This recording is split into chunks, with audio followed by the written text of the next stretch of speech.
We can start by breaking down Orlando while people are still trickling in. I gotta put that up there. So I did pretty okay at Orlando. I didn't quite accomplish my goal of going X2 in top 32 because I need my invite. I have one more shot after this, so it was a little bit annoying that I didn't do that, but I think I played pretty well, and I was happy with the performance with my outcome, which was X3. I went 7-3, and the unfortunate part was I did, because of my breakers were not good. I did bubble, which really sucked. It was very tilting. Anyone who was there around me on that day knows I was not in a good headspace. Only losing three, doing the job, going X3 and not getting top 64 was quite the tilter for me. But it is what it is. It happens. So let's talk about the list that I played. I played Lucy. I played Lucy for a couple of reasons. One was because of Vampire Gaming whispering in my ears, telling me that I should play it, but also because I didn't feel comfortable in the Purple Enel mirror.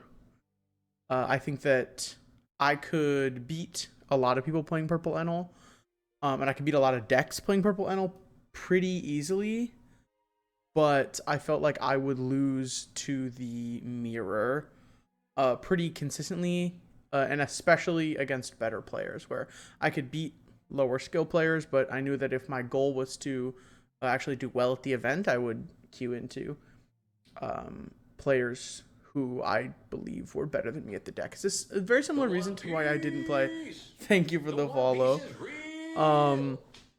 One of the main reasons. Oh, it's not even a follow. It's a prime from Colin, my goat. One of the reasons I didn't play Emu in OP13 was I felt like I was a very strong Emu, but when I would play the mirror, I would play poorly, and then I knew that it would just not be an intelligent pick for a big event that I was planning on doing well in, or was hoping to do well in. So then why not Nami? I built Nami. I've played Nami. I played Nami ever since it came out. Actually, I think it's a really cool deck. I'm not a superstitious person, but I think that deck hates me. I can never draw well in tournament on that deck. I can't draw well. I don't play it well. I like the deck, but I don't think I'm very good at it, and I don't think the deck likes me very much. So that's why I didn't play Nami, and so I was kind of struggling to find something that I really wanted to play. And I ended up kind of between Ace and Lucy. I was thinking about Belle Luffy as well, but I ended up really between Ace and Lucy. And I ended up on Lucy because I felt like they had similar problems, which is the deck named Purple Enel. But I felt like on Lucy I can punish poor play. I can punish poor Enel play significantly harder on Lucy than I can on Ace. And in my testing, that was coming up a lot. I would queue into Enel players who didn't know the matchup nearly as well, and I would just kind of destroy them. They would, be winning, and then I would just be able to. They would make one mistake, and I would be able to flip the whole game on its head, and it went. Well, on the day I win X3, as I said, my only 3 losses were to the 3 NL players that I played.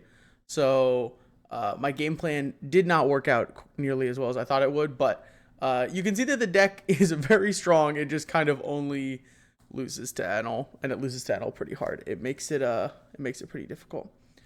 Why did I run Newgate? That's a good question. So Newgate is good in the mirror. It's good against Nami. It's also good when you've run out of sabos. It's probably the best play you can make once you've run out of sabos. But one sec, I'm getting ahead of myself. Let's go through the entire list. So that's how I did. And I'll break down what happened in each game a little bit more in a second. But let's talk about the list. So I ran a hybrid Cavendish Barto build. I felt that Barto was really good into some matchups. Cavendish is just a really good card, and I wanted to play both of them. Now, looking back on it, do I think I should have played different ratios? Maybe. Should I have played Chinjiao? Maybe. I think there are arguments. I think Lucy's a really flexible deck list. It has like a core bunch of events that you have to play, but pretty flexible with some pieces. Like, I think some pieces you have to play at least 3 of would be Fire Fist and Blue Spell. I know a lot of people are playing like 2 Blue Spell. I think this card is really good. It just wins you a lot of matchups. Also, just putting on a lot of pressure and getting to draw 3 cards is pretty lit. I really like this spell. It's one of my favorite cards in the deck, truly. It also just like coming out of life, drawing 2 cards is just like pretty good. And if you know you're only going to play 1 per game, if you need to only play 1 per game in some matchups, you get 1 out of life and you already have 1 in hand, you can just be like, boom, that's a free draw 2. Don't have to worry about it. So let's go through. I played Barto. I played 1-1 Shanks and Roger. They both came up for different reasons. I think they are both extremely good cards. I would play the exact same 1-1 split. It means that if you have to pitch, like a lot of times off of an early memento, I would have to pitch a brick from my hand, and I would have to pitch either Roger or Shanks, but it would be nice. I was able to know that my unblockable gameplay or game plan is not like completely cooked now. Like if I just have, Barto, Cavendish, whatever, if I have a bunch of stuff that I, in hand, but I need to survive the next couple of turns, and so I have to pitch a brick and I have to pitch a 10 cost, it was nice to know that like I'm not just cooked into Enel if early game I have to pitch one of my unblockable characters. They both came up in different matches, which we'll talk about later, but I would not change a thing. I think it's a 1-1 split. I think it's really good. The 2Ks I don't really need to talk about. They're just good. Same thing with Rebecca. The 1-drop package is, I think, 100% standard for of all of them. Again, I did the 3-3 split. There are arguments that this could be, I think with a straight face you could say 4-2. I think with a completely straight face you could play some of the different 4-drops like Chinjiao. Someone in chat asked what Chinjiao does. It's on play, pitch an event, draw 2. So like if you play it off of a memento, you're drawing like 4 cards. Memento, draw or 5 cards. Memento, draw 2. Pitch 1, play it, pitch 1, draw 2, leader effect, draw 1. So you're drawing 5 cards, which is just like insanity. Granted, you don't go +5, but you're seeing 5 new cards that turn, which is like a insanity play for consistency like purposes. And then on KO, so not when it's bottom decked or whatever, but on KO, your opponent bottom decks a card. So they don't have to reveal it, I don't believe, but it just makes them go -1, which is nice. Kind of punishes them for clearing it. That did come up in a side event on day 2, which I can talk a little bit about later. But because I did end up swapping 1 Barto out for 1 Chinjiao on day 2 for side events. For Sabo, I don't need to talk about 1 Newgate. Someone in the chat was asking why play Newgate. Newgate's a really good card when you've run out of Sabos. So if you have to push the game a little bit longer where you feel like you can't just Roger, swing with your board, pitch events, and then swing with Roger, or if you only have Shanks and you've pitched your Roger, your Roger is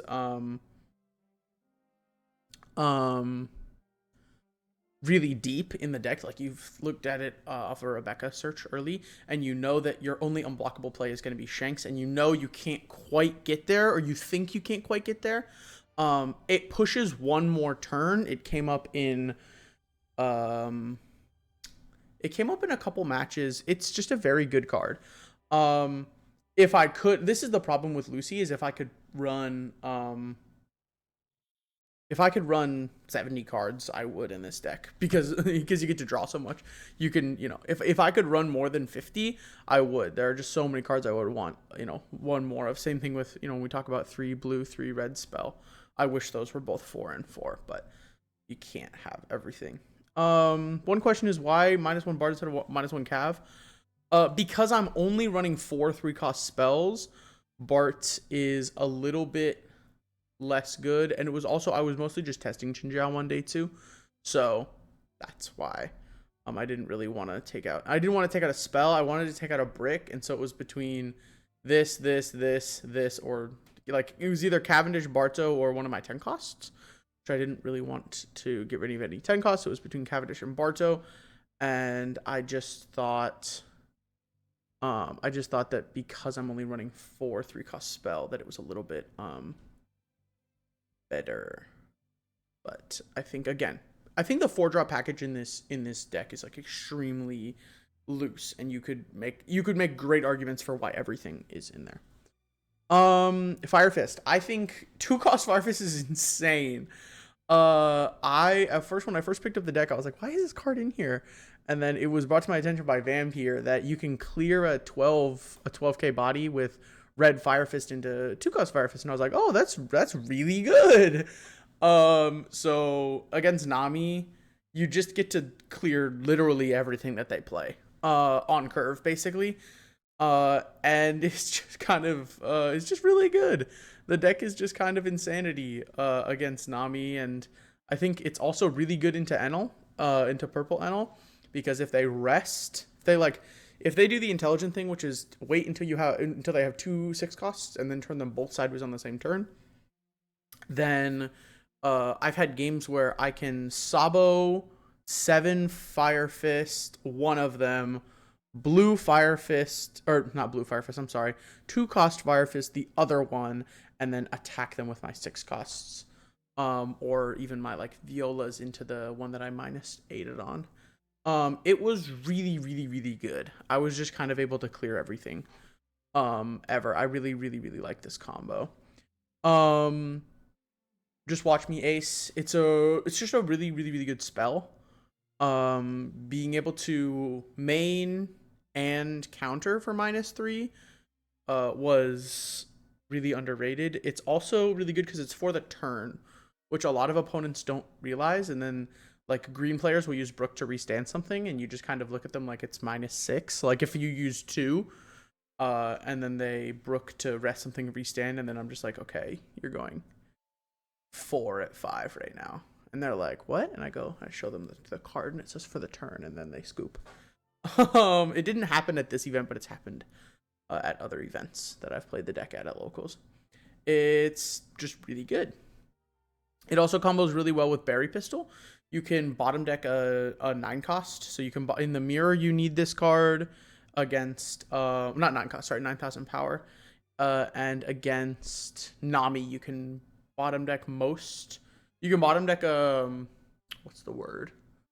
A Robin really, really easily with this. So like against Nami on curve, if you take second, or you get second, if you're, you obviously want to take first away from Nami, but I think second is also really good because you can on their 5 they play Nami, on your 6 you just Berry Pistol, and then on their 7 they play Robin, and on your 8 you can go just watch me ace Berry Pistol. I would have loved to have played 4 Berry Pistol rather than 3, which we'll talk about in a second, but I had to make some cuts. It's an unfortunate thing. Again, if I could play 55 cards in this deck, I would have. Because I'm playing Barchi, you need to play some 3-cost spells. This is also just a really good card to draw 2, or draw 3 on turn 2, going first if you don't have a bunch of searchers. It's good. I wish I could have played Barrier Bowl, the other 3-cost spell.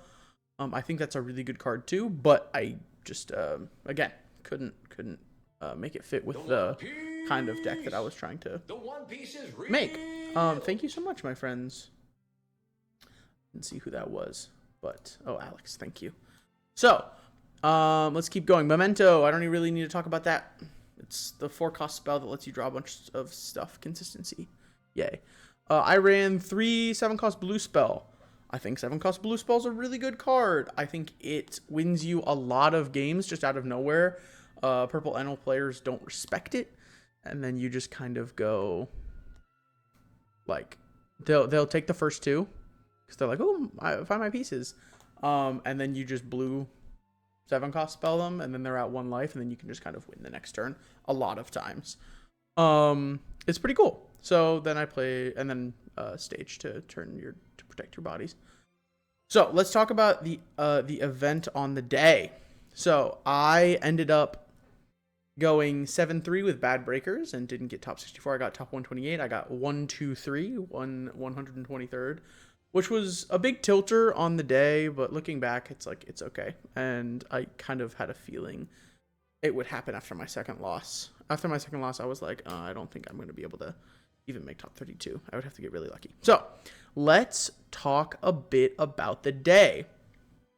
So we get there, and first off, the event starts like an hour and a half late, which was less than optimal. But, you know, I talked with one of my judge friends, and, you know, it just happens. There's nothing you can really do about it. So to get everybody in off the wait list, that just took, you know, just takes time. So next thing is next. Let's talk about round 1. So I was sitting there, and I just kind of kept sitting there. And again, it took a really long time for anything to happen.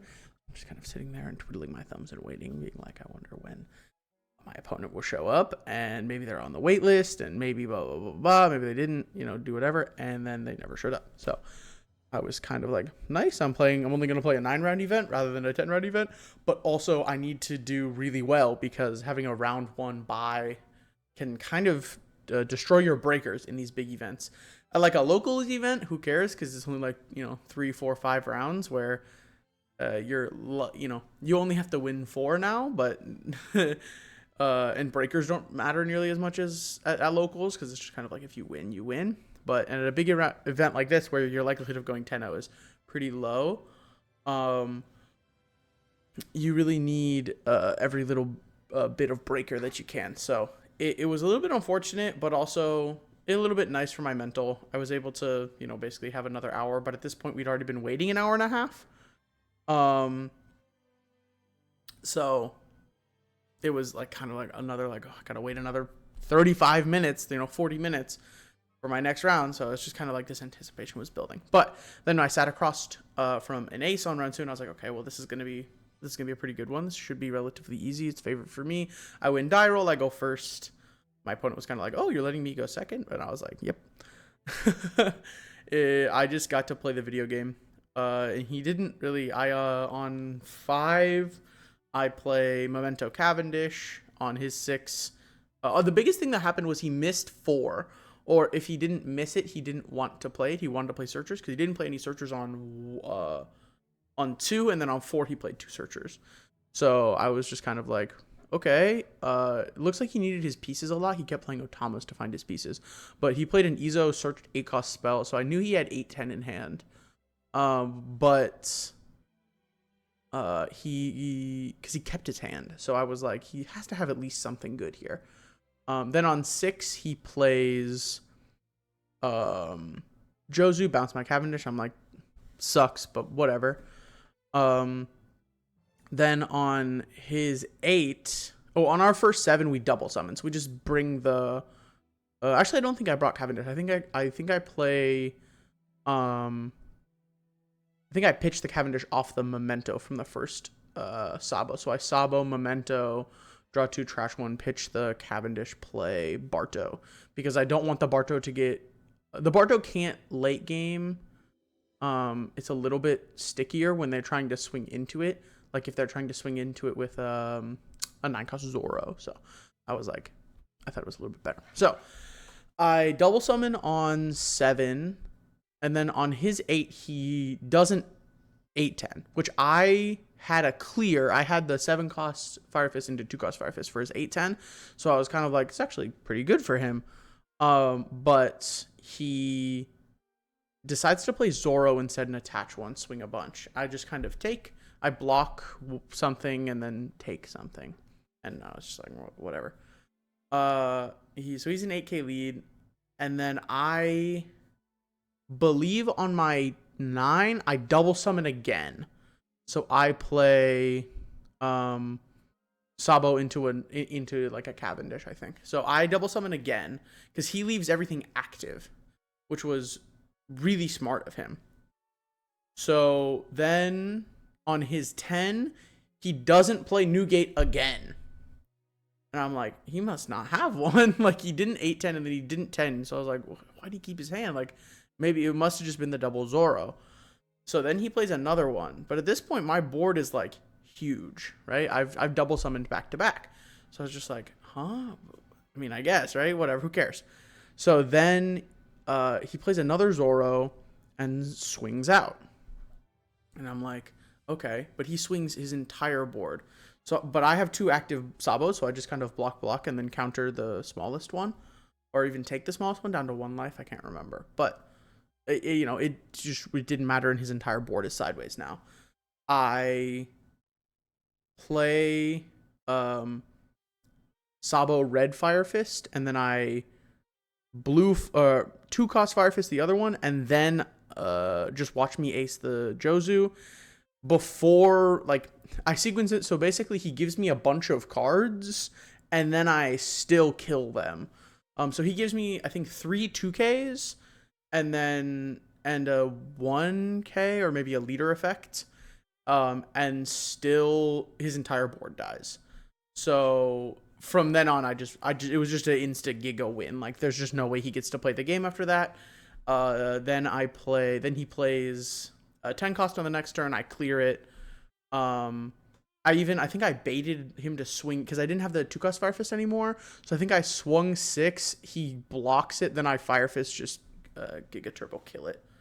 That game was like, I just got to play the video game and he didn't. It was pretty good for me. Round 3, I played against Bell-Luffy. This was a really hard one that came down to he swings with his 5-cost Luffy, and I just kind of bet. Oh, thank you so much for the subscription.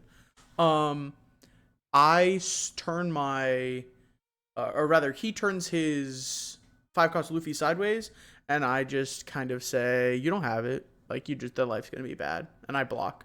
And I don't use stage to counter. I had a 2K in hand, so I was like, if it gets buffed up by I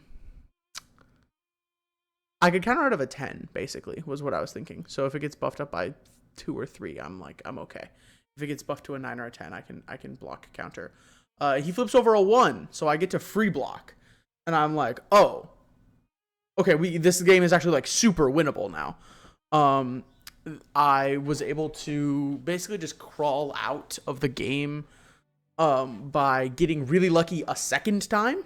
So he takes that life after I swing into some stuff, and then he has a 0 cost in life, which I learned when I read Fire Fisted. When I 7-cost Fire Fisted his Luffy, he flips it up. It's a 0. I'm like, this is an extremely winnable game. Now, we just went from like a giga loss to an extremely winnable game state. So then the game continues, and I'm able to slow the game down enough because he had these bad life flips.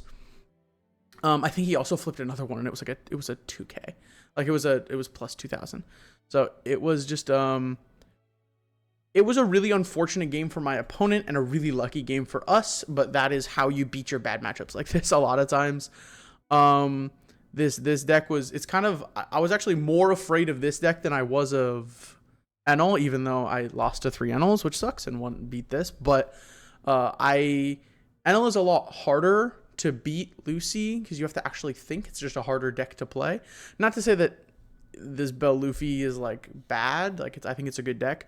But I think it's a lot less of a mental load than Enel is, and it's a lot less of a mental load to like beat me on Lucy. So I got really lucky. The big game state boiled down to He double healed with 2 blockers on board, but no cards in hand. 3 life, and I had Shanks. So we were both had life, but I was able to play Shanks. He couldn't block, and I had enough swings. He had no cards in hand. I was able to go 6, 7, 9, 9 for a game. So if all of his life was if his life was 2K 2K 1K, I lose. But he had given me a bunch of 2Ks throughout the game, so I was pretty confident that it just wouldn't be. Then round 4 came. This was I lost to. I actually feel really bad because I forgot to get this guy's name. But he was someone who I've met and I played in other events before. This was I didn't really get to play the video game. He had clears for everything. I played, and then he actually had dog, but we were talking and he was like, dude, I actually didn't want to play dog today. And I was like, the dog is the only reason you won this game. I made a bad choice of not taking a berry pistol. I didn't take the berry pistol off of a search because he already had 4 events in trash, and his best play on the turn he played dog, which was the turn right after I did this search, would have been playing Reiju. So if he had gone Reiju Gamma Knife clear, instead he went dog Gamma Knife clear, and because I didn't have the berry to clear the dog, I lost because he was able to keep his board because he only had 1 rest and 1 cost. I had something to swing into it, but because it was now 6,000 power, I didn't get to do it. Then the game kind of spooled after that turn into his favor, and I didn't get to really play the video game, and he beats me. Round 5, I played against a Nami. We talked a little bit about the Nami matchup earlier. It's really, really easy if you know what you're doing. Basically, everything that they play, you get to clear, and if you don't get to clear one of their like Namis, if you miss a clear on it, you just can block it for free, because usually they play Newgate attach 2 onto it. It's 8. I just free block with my Sabo. They just don't get to really play the video game, and you get to do everything and clear everything they play. So it's pretty easy game, easy life. So then we played our next Enel. This was one where I missed Sabo on 9. So I actually didn't have the clear for Sabo on 7, so we were popping off. We were starving them, and then when I missed the Sabo on 9. If I had a Sabo on 9, I probably win this game because I just have enough attacks. I ended up losing because I had to take a life that I didn't want to take, because if I had that Sabo, I probably would have been able to block. So because he was able to clear 1 Sabo the next turn, but if I had been able to play the second one, then you see where I'm going. It came down to 1K counter as well, which was really, really annoying. No, this was the next game was the one this one did come down to 1K, but the next one was the real tilter that came down to 1K. So round 7, I sit across, and it's another purple Enel player, and I was a little bit tilted that I had played 3 already in 6 rounds, because I had this buy round 1. So where I've played 6 rounds of the event, and half of them had been Enel already, which was like a little. I was like, come on, give me some Namis, give me something, right? Give me some rogue stuff, please. But especially in my X2 bracket. So I'm now in the X2 bracket, which means I really need to lock in the next 4 rounds. And this one came down to, he had 3 cards in hand. He had given me 2K to save something, and then 2K 1K 1K 1K to save something. He had 3 cards in hand. He top decks. I knew that the only way that I lost was if in 4 cards he had Gamma Knife, Mamaragan, Elthor. He had a Pudding to search the Mamaragan, and then he goes. Really, the only thing I lose to is if he has Elthor, because I can counter out of an 8K. So if he swings with Leader and then attaches everything to his Shura on board, then I can counter out of that 8, the 6 down plus 2. So I only lose to Elthor. There were 2 Elthors in trash, and he had the 3rd one in hand, which must have been the top deck because he gave me all of those 2Ks. Or he was really saving it, which really sucks. it was an unfortunate way to lose my X2 bracket, because it was just it was a big tilter, because at this point, losing rounds 4, 6, and 7, I was like deep. I was like in 200 and something in round 8, and I was pretty upset at this point. But I was like, even if my opponent score, or even if my like ranking halves every time, I still probably wouldn't top 64. So, but I was like, let's just lock in, let's play it out, let's see how we do. We play against another Nami. This game played exactly as the round 5 Nami did. I just got to play the video game and she didn't. I played against a Mihawk in round 9, which was actually really interesting. It was a really, really fun game. He continuously had the clears. He saw all 4. I know you're strong, so I'll go all out. Which was really difficult. I just kind of had to say he didn't have it, and he did. And this came down to my opponent probably swung a little bit incorrectly. If he had swung a little bit better, he probably wins. But I don't think there was any way for him to know, to know that. It came down to I had like 5 2Ks in hand, basically. 5 2Ks plus stage plus leader effect. But I did I was able to survive his lethal turn, and then I win on the clapback. So, yeah, it was pretty cool.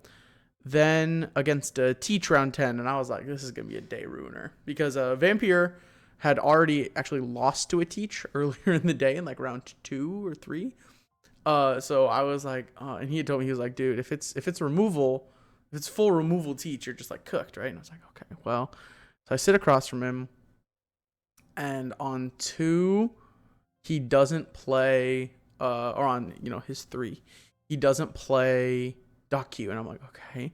And he's like pitching, and I'm not seeing any of these removal pieces, and I'm like, okay, there's a chance, let's go. He was playing very much a Turbo Burgess, like just like make Burgess really big as fast as possible.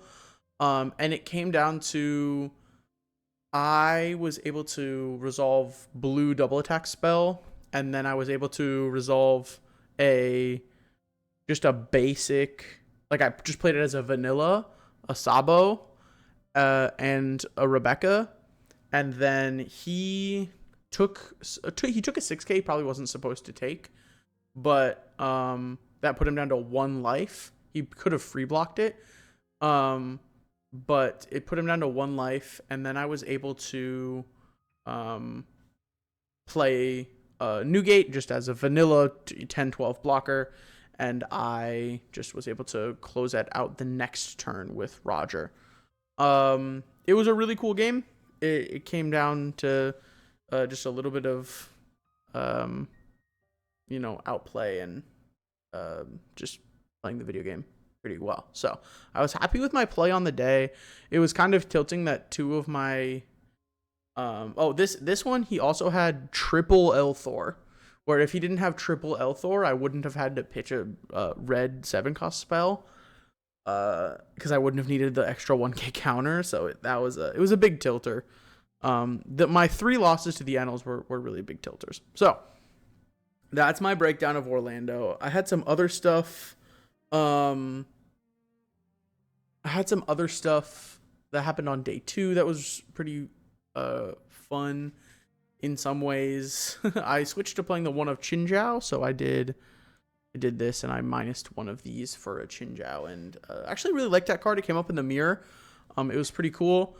I played a side event. My round 1, I lost to an Enel, which was a little bit annoying, but after my only losses in the whole weekend were Enels, actually, in both the side events I played and the main event. I only lost to Enel, which was tilting, but it's fine. Then round 2 of that side event, I played another Enel, and I beat him. Another situation where Shanks came up. Then I played round 3 of that event. I played a Croc, and I just got to play the video game, and he didn't. And then round 4 of that event, I played a Lucy Mirror, and that one just came down to I went down to 0 life, and he had 4 cards in hand, and I was just like, you don't have the Roger. And he didn't. I just had to bet that he didn't have Roger, and he didn't, so that was pretty cool. And that was my weekend in Orlando. It was really fun. I had a good time. I got to see all my friends. It was a little bit of a disappointing ranking, but actually I'm pretty okay with how I played. I wish I wouldn't have lost by 1K that one time, but who knows what would have happened if I had won that game. So I could have just lost the rest of them. So, yeah, had a good weekend, and that is that. Where's his dick, dude?